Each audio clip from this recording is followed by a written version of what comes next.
ఈరోజు మీకు ఒక మినీ వ్లాగ్‌ని షేర్ చేసుకుంటున్నానండి. ఈ మినీ వ్లాగ్‌లో మీకు మా ఇంటికి వచ్చిన చిన్న చిన్న అతిథుల్ని, అలాగే మా మినీ గార్డెన్‌ని కూడా మీకు చూపిస్తానండి. ప్రతిరోజు మార్నింగ్ టైం నేను లేచిన వెంటనే మా ఇంటి దగ్గర చెట్ల మీద ఇలాగా పక్షులు అరుస్తూ ఉంటాయండి. వీటి సౌండ్ అనేది చాలా బాగుంటుంది. మీరు కూడా వింటారని క్యాప్చర్ చేశాను. ఒకసారి వినండి.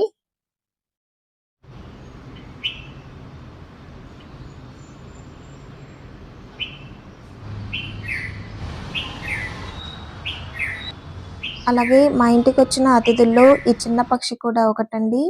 నేను తులసి కోట దగ్గర దీపం పెట్టినప్పుడు ఇలాగ ప్రసాదం పెడుతూ ఉంటాను. ఇలా ప్రసాదం పెట్టినప్పుడు తర్వాత రోజు మార్నింగ్ చూసినట్లయితే ప్లేట్ కింద పడిపోయి దానిలో ఉన్న ప్రసాదం కూడా కనిపించదండి. అయితే ఇలాగే చాలా సార్లు జరుగుతూ ఉందండి. మా ఫ్లోర్‌లో చిన్న చిన్న పిల్లలైతే ఉన్నారు. వాళ్ళైతే తినేసి ప్రసాదం ప్లేట్ సరిగ్గా పెట్టలేక కింద పడేసి ఉంటారేమోనని అనుకున్నాను. అయితే నేను 1, 2 సార్లు మార్నింగ్ టైం 5, 5:30 ఆ టైంలో ప్లేట్ కింద పడినట్లు ఇలాగ సౌండ్ అయితే వస్తూ ఉందండి. ఈ టైంలో అయితే ఎవరొచ్చి ఉంటారు అని చెప్పేసి నేను అనుకునేదాన్ని. తర్వాత డోర్ తీసి చూసినట్లయితే ప్లేట్ కింద పడిపోయి ఉండేది. పిల్లలు కూడా ఏమొచ్చినట్లు అనిపించేది కాదండి. తర్వాత అబ్జర్వ్ చేద్దామని చెప్పేసి నేను ఫోన్ అయితే పెట్టేసి కెమెరా ఆన్ చేసి ఉంచాను. ఆ కెమెరాలో కనిపించిన దృశ్యాలండి ఇవి. అయితే నాకు వీటిని క్యాప్చర్ చేయటానికి కూడా 1, 2 రోజులు టైం పట్టలేదండి. దాదాపు ఒక నెల రోజుల వరకైతే టైం పట్టింది. తర్వాత ఈ రెండో అతిథి వచ్చేసి ఉడతండి. ఇది కూడా వచ్చి ప్రసాదం తింటుందని నేనైతే అస్సలు ఊహించలేదు.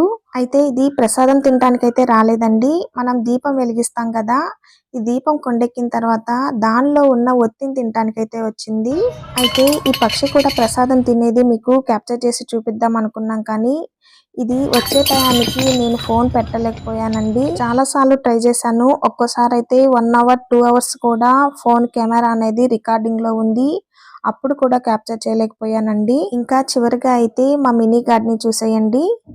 మా తులసి కోట పక్కనే చిన్న ప్లేస్ ఉంటుందండి. ఈ ప్లేస్ ని వేస్ట్ చేయకుండా ఇక్కడ నేను చిన్న చిన్న మొక్కలను అయితే పెంచుకుంటున్నాను. ఇవి మనకి రోజు ఇంట్లో యూజ్ అయ్యేవి. కొత్తిమీర, పుదీనా, అప్పుడప్పుడు తోటకూర, మెంతికూర విత్తనాలు కూడా వేస్తూ ఉంటానండి. ఇక్కడ మీరు చూసారు కదా, ఇది బచ్చలాకండి. నేను 10 విత్తనాలు అయితే వేసాను. దానిలో 2 అయితే మొలిచాయి. ఇవి అల్లుకునే బచ్చలాకండి. ఇలాగా అల్లుకుంటుందండి. ఒక తీగనైతే దీనికి సపోర్ట్ ఇచ్చాను.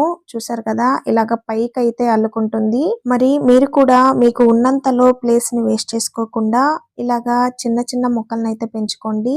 మరి మీకు ఈ మినీ వ్లాగ్ అయితే నచ్చిందని అనుకుంటున్నాను. నచ్చినట్లయితే తప్పకుండా లైక్ చేయండి, సబ్స్క్రైబ్ చేసుకోండి.